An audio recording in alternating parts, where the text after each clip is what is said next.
Nenek saya ngomong bahwa suatu saat nanti, Dedi, kamu karena Thailand di sini, panggilan saya Ari. Tri, kamu nanti suatu saat kamu udah dewasa, nanti kamu akan menjadi pemimpin. Karena yang ada di pikiran saya adalah seorang pemimpin, hingga akhirnya saya membangun usaha segala macam yang memang yang pada titik tertentu saya memang menjadi pemimpin. Menjadi leader. Dan apakah benar karena tai lalat ini? Bagi saya nggak banyak orang yang punya tai lalat sama, tapi mungkin neneknya tidak mengatakan itu.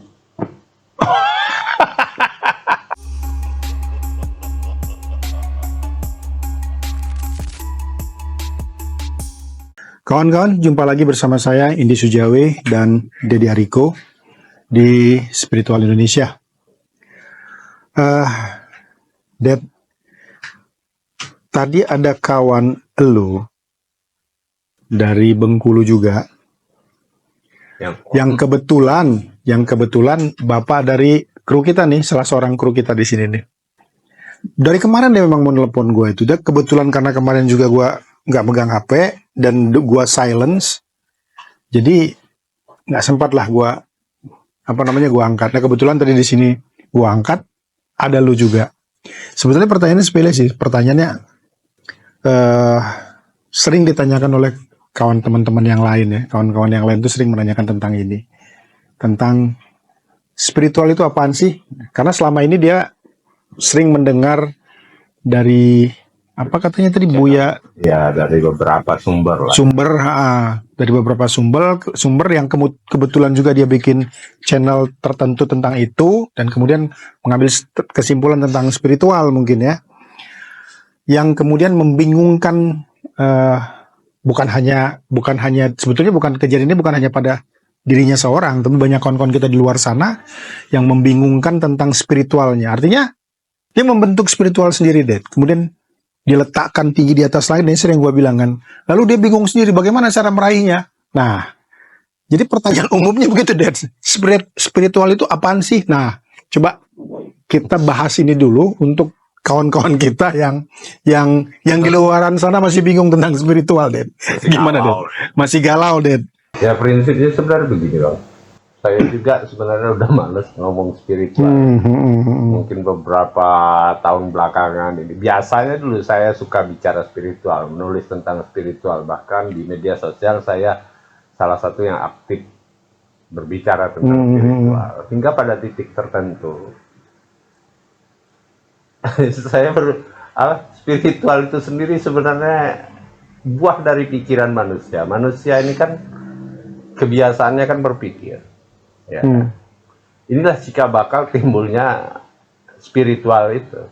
Kenapa? Karena manusia tidak cukup berpikir tentang apa yang ada di hadapannya, atau berpikir tentang apa yang dijalaninya, atau berpikir ya apa yang dapat dijangkau. Manusia selalu berpikir ke hal yang kadangkala, yaitu tadi kadang berpikir tentang yang jauh di belakang mereka, atau jauh sesuatu yang pernah terjadi, atau berpikir ya, sesuatu yang jauh di masa depan, sesuatu yang mungkin belum terjadi, atau sesuatu yang sebenarnya di luar jangkauan mereka. Manusia suka berpikir tentang itu. Yaitu tadi, manusia suka dengan kerepotan dengan pikiran-pikirannya sendiri. Kenapa? Karena pikirannya kan tidak bisa diam, Bang. Dia merenung dikit dia akan berpikir. Sehingga pikiran itu terus berkembang ke hal-hal yang kadangkala ya itu tadi, sesuatu yang di luar jangkauan pikiran itu sendiri. Bahkan berpikir tentang bagaimana manusia ini tercipta, ya kan? Ya, yang pada dasarnya juga nggak ada jawaban yang pasti gitu. Tentang ini ya timbul berbagai asumsi-asumsi bahwa manusia tercipta dari tanah liat lah, manusia tercipta dari tulang rusuk lah, manusia tercipta dari mungkin dari dari ingus dewa lah, ya kan. nggak ada yang pasti gitu kan. Ya sejauh mana artinya manusia tuh hanya berasumsi tentang itu. Manusia akhirnya kemudian berasumsi tentang Tuhan, tentang dewa segala macam. Setiap peradaban sendiri mempunyai Tuhan dengan versinya masing-masing, ya kan. Ya sebagian Tuhan-Tuhan tersebut sudah tidak berlaku lagi seperti Tuhan dewa, tidak berlaku lagi, ya kan? Dan saat ini beberapa Tuhan yang masih berlaku mungkin karena sistem keyakinannya belum runtuh gitu kan. Iya. Nah pada suatu titik tertentu mungkin juga akan runtuh oleh fakta atau runtuh oleh sesuatu hal yang manusia berpikir terus. Manusia berpikir terus sehingga apa yang saat ini mungkin berlaku di dalam imajinasi atau pikiran manusia itu suatu saat juga akan berubah. Kenapa? Karena manusia itu kan suka yang repot, terus mikir ini itu mikir Jadi ini. berarti itu. kerepotannya yang berubah berarti. Misalkan kalau zaman pada waktu dulu ya, ini kerepotan spiritual, kerepotan pikirannya membentuk spiritual begini nih. Kerepotan anak-anak Gen Z lah sekarang ini kan. Bahkan udah nggak percaya lagi mungkin dengan apa namanya sistem-sistem keyakinan yang kayak sekarang ini. Ya artinya kan suatu saat karena selalu terjadi Pergeseran pemikiran. Kenapa? Karena manusia kan terus mikir. Ya itulah spiritual sebenarnya karena manusia suka mikir ya kan. Setiap hari mikir, seharusnya ya manusia bisa aja hidup menjalani kehidupan dengan baik dan benar, bertanggung jawab terhadap dirinya sendiri atau orang-orang yang dicintai, keluarga atau apapun. Tapi kan manusia tidak cukup batas itu. Masih mikir lagi dia. Istirahat sebentar mereka dari aktivitas mereka akan berpikir kembali. Nah, pikiran inilah kemudian membentuk nilai-nilai spiritual yang mereka anggap spiritual. Hingga terciptalah berbagai nilai-nilai atau berbagai hal yang dianggap orang spiritual.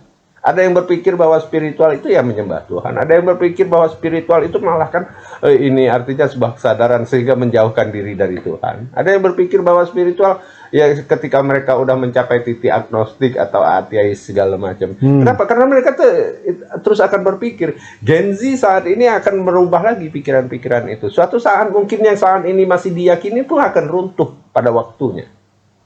Kenapa? Karena itu manusia repot dengan hingga di satu titik pencerahan mungkin ya, di satu titik pencerahan ya kita sih nggak bilang diri kita udah tercerahkan, tapi bisa jadi di satu titik tertentu mereka udah nggak mau repot lagi berpikir tentang itu tadi kan. Nah, ada beberapa orang yang artinya begini, mereka mendalami spiritual yang sangat dalam sekali.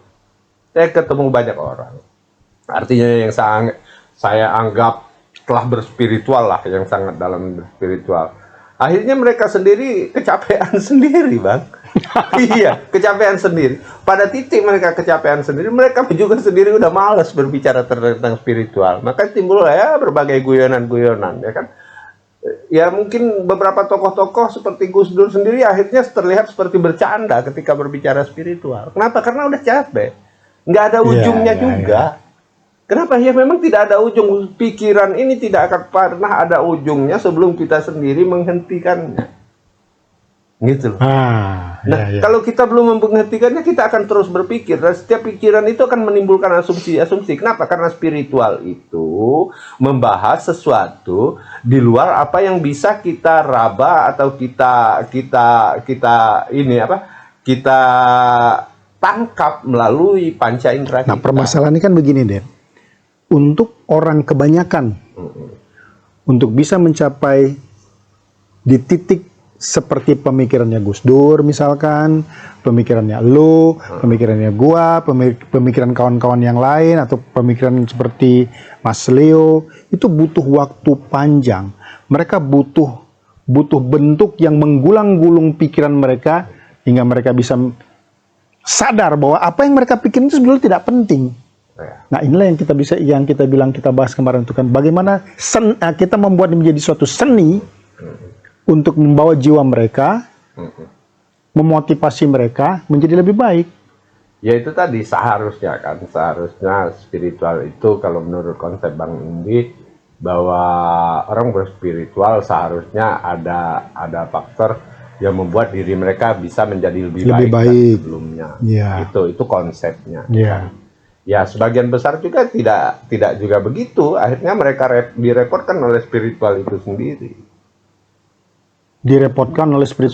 Itu sendiri. Mereka harus seolah-olah harus melakukan perjalanan ke barat. Iya kan? Seperti Sun Gokong dengan gurunya. Iya kan? Perjalanan yang luar biasa panjang yang akan menghabiskan kehidupan mereka. Ya, tapi orang kebanyakan memang membutuhkan itu. Karena mereka tidak bisa langsung loncat begitu saja sampai di titik seperti pemikirannya Gus Dur. Sampai mereka capek. Mereka capek. Ya itu tadi ya berarti kan memang itu bagian dari perjalanan spiritual itu tadi. Ya, makanya dikatakan perjalanan spiritual, Bang. Kenapa? Karena mereka melakukan berbagai perjalanan ke barat, ke timur, ke utara, ke selatan, ke atas, ke bawah. Ya terserah. Dengan jalannya masing-masing, dengan caranya masing-masing, yang kemudian akan menimbulkan pengalaman masing-masing pada titik tertentu seharusnya. Mereka mendapat kesimpulan dari batasan pikiran mereka. Mereka mempunyai batasan pikiran, termasuk mengasumsikan tentang Tuhan itu sendiri ketika spiritual dihubungkan dengan Tuhan. Kalau tidak dihubungkan dengan Tuhan atau dihubungkan dengan kehidupan, batasan mereka, batas mana sih mereka bisa berpikir tentang kehidupan itu sendiri? Tapi kan dengan cara berpikir mereka begitu, kita kemudian membuat suatu konsep, suatu konsep yang nantinya akan kita lakukan konsep ini untuk membawa bagaimana cara berpikir mereka ke arah yang lebih baik, kan begitu? Termotivasi untuk ke arah yang lebih baik. Nah, ya itu kan, ya itu tadi. Nah itu kan spesifik. Ketika kita berbicara spesifik tentang membangun jiwa. Membangun jiwa, tadi itu kita ceritain juga tuh. Jiwa, itu artinya ada tahapan-tahapan membangun jiwa. Itu kan berarti kan tentang diri sendiri. Tapi kan spiritual ini kan liar, Bang. Ketika udah berbicara spiritual itu liar dan semua punya persepsi masing-masing. Ketika berbicara spiritual, tapi ketika kita berjiwa untuk bagaimana kita membangun diri kita, bagaimana membuat diri kita lebih baik, sebenarnya melalui jalan spiritual, oke, iya kan? Tapi kalau udah berbicara spiritual itu luar biasa luasnya, dan itu tidak ada batasannya sepanjang manusia masih mampu berpikir. Karena setiap orang, setiap suku, setiap sistem keyakinan itu mempunyai definisi spiritual masing-masing. Definisi spiritual sendiri. Dan setiap definisi berpotensi untuk berkembang melalui pikiran-pikiran manusia sendiri. Kenapa? Karena ada kemampuan dari manusia ini adalah mampu berpikir sesuatu yang bahkan belum pernah terpikirkan sebelumnya. Itulah yang membuat berkembang, dan itulah membuat spiritual itu tidak berkesudahan. Sampai pada titik orang itu kapok sendiri, seharusnya. Capek deh. Capek, tapi kan sebagian besar dari teman-teman kita juga nggak capek. Malah senang deh berada di situ. Mereka senang berada di dalam misi-misi spiritual mereka. Itu melakukan perjalanan ke timur, melakukan perjalanan ke Bali, melakukan perjalanan ke gunung Nepal segala macam sana, ya kan? Ada kelompok yang menjaga Monas. Ini ada yang mungkin ini seolah-olah mendapat tugas dari leluhur segala macam. Ya itu kan tidak akan habis sampai kapanpun. Kenapa? Karena ada satu syarat itu karakter dari pikiran. Pikiran ini mampu berpikir sesuatu yang bahkan belum pernah terpikirkan oleh manusia sebelumnya. Itulah menimbulkan berbagai ide dan gagasan. Itulah yang menimbulkan berbagai artinya aliran kepercayaan, aliran sistem keyakinan, aliran spiritual yang sampai saat ini kita tidak tahu batasannya, dan tidak akan ada batasannya, akan terus berkembang sepanjang manusia itu berpikir. Nah, berbeda ketika kita berpikir bahwa melalui jalan spiritual, bahwa kita ingin membangun diri kita menjadi lebih baik, menjadi lebih artinya ya kebermanfaatan ke dalam diri kita, termasuk mungkin keberlimpahan, atau ingin menjadi seorang pemimpin, atau ingin mencapai cita-citanya, itu berbeda lagi. Kenapa? Karena dia spesifik. Artinya kita menggunakan jalan-jalan spiritual atau melalui berbagai sistem keyakinan, dan kita dari sana kita mampu membentuk artinya sebuah kondisi emosi dan mental manusia. Kenapa? Karena ada satu sisi, Bang. Spiritual ini mempunyai, sebenarnya bagi saya pribadi itu mempunyai konsep menghidupkan sesuatu yang ada di dalam dimensi pikiran kita dalam bentuk aplikasi-aplikasi. Ya kan? Artinya ketika kita berpikir bahwa kita menjadi sesuatu yang luar biasa, maka kita akan terbentuk seperti itu.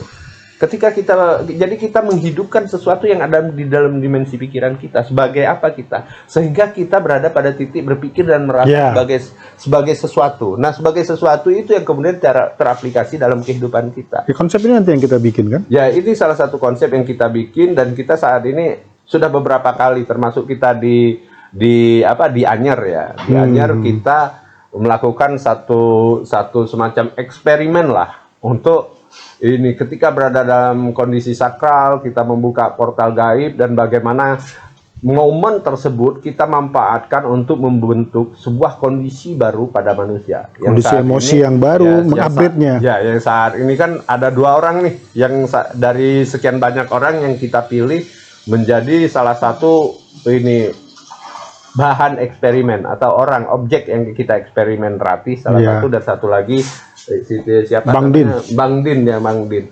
Nah, ini kita akan lihat prosesnya beberapa minggu kemudian. Ketika ini bekerja dengan baik, kita akan lakukan eksperimen bagaimana kita melakukan semacam uji coba lagi. Nah, sampai konsep ini menjadi baku ya. Spiritual kita artinya berdasarkan riset, Bang. Ya, artinya kita melakukan riset, melakukan percobaan melalui jalan spiritual. Sebenarnya untuk membangun jiwa ini, untuk membangun sebuah kepribadian atau membentuk kondisi manusia berpikir merasa sebagai tertentu, sebenarnya bukan hanya melalui jalan spiritual. Beberapa orang yang tidak mendalami spiritual pun bisa bangkit, bisa menjadi pemimpin, bisa mempengaruhi banyak orang, memiliki otoritas yang tinggi. Tapi sebagian besar orang yang artinya yang mungkin tidak beruntung berada di lingkungan atau mendapat pengalaman hingga mereka pada titik tertentu, mungkin melalui jalan-jalan spiritual ini itu bisa dilakukan. Lebih ke sana. Gitu. Kalau kan banyak orang juga yang sekarang itu kan lebih terbuka dibandingkan zaman pada waktu itu. Artinya begini, zaman sekarang itu orang lebih banyak lebih dimudahkan untuk mengikuti misalkan pemilihan legislatif. Ini kita tidak ke politik, tetapi karena itu ketika mereka tidak terpilih, banyak yang gila loh, Dep. Nah, konsep ini apakah bisa kita bawa atau kita bangunkan mereka untuk kembali menjadi lebih sehat? Ya, itu salah satu. Spiritual juga bermanfaat untuk artinya memperbaiki kondisi itu. Kondisi depresi juga salah satunya bisa dilakukan dengan spiritual. Kenapa? Karena manusia ini selain kehidupan nyata, ada kehidupan yang berada di semesta dalam pikirannya. Ini kehidupan yang sebenarnya mempengaruhi kehidupan fisik. Makanya ada istilah spirit atau jiwa, ya kan? Nah, ini sebenarnya yang bisa diperbaiki melalui jalan spiritual ketika kita memahami seni tentang bagaimana memperbaikinya. Lebih dari itu tentang artinya bagaimana kita membangun jiwa ini tadi, yaitu tadi dengan spiritual tadi. Ya mungkin beberapa orang yang ingin menjadi pemimpin, makanya di dalam spiritual ada yang dikenal namanya trah. Trah artinya dia mempunyai trah raja. Sehingga orang yang berpikir bahwa dia mempunyai trah raja, maka secara otomatis dia juga akan berpikir dan merasa sebagai apa yang disebut terah raja ini tadi.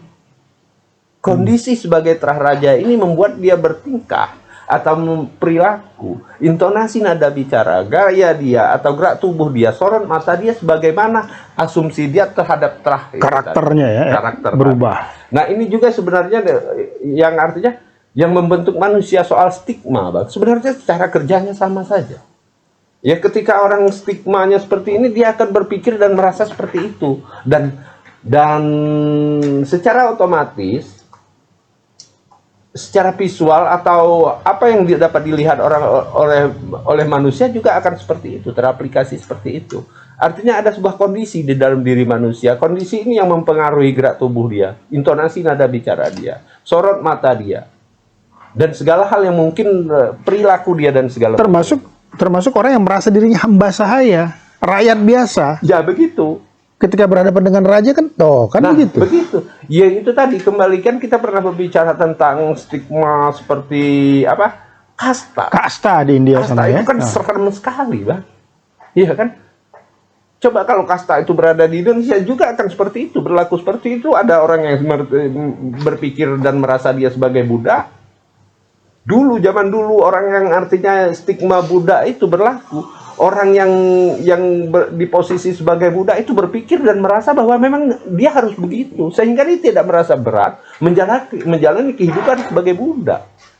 Ini stigma. Nah, stigma ini juga yang artinya kemudian di jalan spiritual, makanya orang-orang spiritual seringkali artinya, oh ini terah raja, sehingga dia berpotensi untuk memimpin. Dan dia secara otomatis berpikir dan merasa seperti itu dan bertumbuh seperti itu. Sebenarnya juga tidak perlu ada terah raja.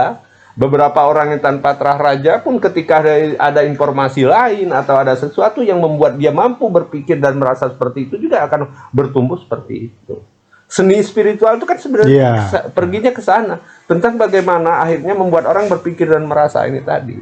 Nah, salah satu artinya eksperimen kita yang di Anyer, dan mungkin ada di beberapa tempat lagi kita melakukan eksperimen dengan portal gaib. Mungkin nanti kita melakukan eksperimen dengan mungkin tapa atau semedi dan apapun yang pada tujuannya merubah kondisi emosi dan mental manusia sehingga berpikir dan merasa sebagai sesuatu yang sangat berarti, atau sebagai orang yang mulia, atau sebagai orang yang memang layak, atau sebagai pemimpin, atau sebagai orang yang memang artinya dia menjadi bintang. Nggak ada bang, orang lahir itu udah stempelnya ada bintang di sini. Tapi lingkungan bisa mempengaruhi orang sebagai bintang. Jalan spiritual atau jalan kehidupan mereka bisa membuat mereka berpikir merasa sebagai bintang. Gitu loh. Ada kondisi di mana artinya beberapa bintang redup. Bukan bintangnya yang redup, tapi kondisi emosi dan mentalnya yang redup. Yang seharusnya ketika disentuh kembali, dibangkitkan kembali, itu akan bersinar lagi. Inilah naik turunnya manusia itu tadi. Melalui jalan spiritual, melalui orang yang mungkin dianggap sebagai dukun, atau seperti kita yang mungkin diklaim atau yang memproklamir diri sebagai dukun, ya itu sentuhan-sentuhan yang seharusnya bisa kita lakukan terhadap manusia. Makanya ketika orang yang dianggap punya otoritas, ketika dia mengatakan, oh nanti suatu saat kamu dianggap menjadi seorang, mungkin suatu saat kamu akan menjadi pemimpin, dia akan bertumbuh dan berpikir seperti itu. Saya masih ingat bagaimana pengaruh dari nenek saya. Ya, pengalaman hidup pribadi. Saya dulu berdua nih, kami kan empat kakak adik. Tapi dua ini yang waktu nenek saya hidup, ya kami berdua ini yang dianggap artinya udah cukup memahami.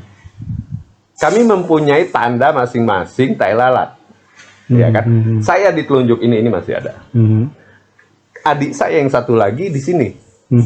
Nenek saya ngomong bahwa suatu saat nanti, Dedi, kamu karena tai lalat di sini, panggilan saya Ari. Ri, kamu nanti suatu saat kamu udah dewasa, nanti kamu akan menjadi pemimpin. Terus adik saya yang tai lalat di sini, nanti kamu setelah kamu dewasa, kamu akan menjadi pejabat. Oke. Kita tidak begitu, artinya begitu ini, tapi saat itu kita merasa, oh suatu saat saya akan menjadi pemimpin. Itu yang ada di dalam pikiran saya. Di dalam pikiran adik saya, oh suatu saat saya akan menjadi pejabat. Dan itu bertumbuh terus. Dan itu bertumbuh. Faktanya, saya memang memimpin. Saya terbiasa memimpin. Akhirnya, karena yang ada di pikiran saya adalah seorang pemimpin. Hingga akhirnya saya membangun usaha, segala macam yang pada titik tertentu saya memang menjadi pemimpin, menjadi leader. Dan adik saya, dan entah bagaimana ceritanya saat ini dia menjadi PNS dan dia menjadi pejabat. Apakah benar karena tai lalat ini? Bagi saya nggak banyak orang yang punya tai lalat sama, tapi mungkin neneknya tidak mengatakan itu. Oke? Ya kan? Jadi ketika nenek lu mengatakan akan menjadi seperti A, maka ini hidup dalam pikiran, dimensi pikiran, dimensi emosi, kemudian itu yang membawa lu menjadi di titik sekarang ini sebagai pemimpin dan layak sebagai pemimpin. Sementara si adik saya, karena dia itu ada tai lalat, suatu saat ketika entah kita ketemu nanti saya ini tai lalat, dia ada di sini. Nanti kamu akan menjadi pejabat. Dan konsep itulah yang kita bawa nanti untuk... Ya, artinya, ya ini sebenarnya ketika orang yang mempunyai otoritas berbicara tentang seseorang, nah itu mempengaruhi, yang artinya menghidupkan aplikasi bahasa saya. Atau bisa dikatakan spirit di dalam dimensi pikiran.